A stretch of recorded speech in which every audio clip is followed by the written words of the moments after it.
Welcome to our quick guide on how to set a limit on the length of an application attribute. First, head over to the Okta admin dashboard. Once there, click on Directory and then Profile Editor. Look for the application you're working with and click on it.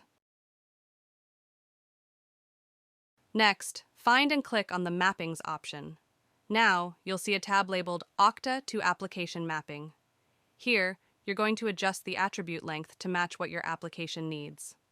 For example, if you want to limit a city name to 40 characters, you'll use a command like substring user.city040. This means you're taking the city attribute from Okta and cutting it down to a maximum of 40 characters. Once you're done, hit Save Mappings, and that's it. With these simple steps, you can easily manage the length of an application attribute. If you found this video helpful, please like and subscribe to us on YouTube.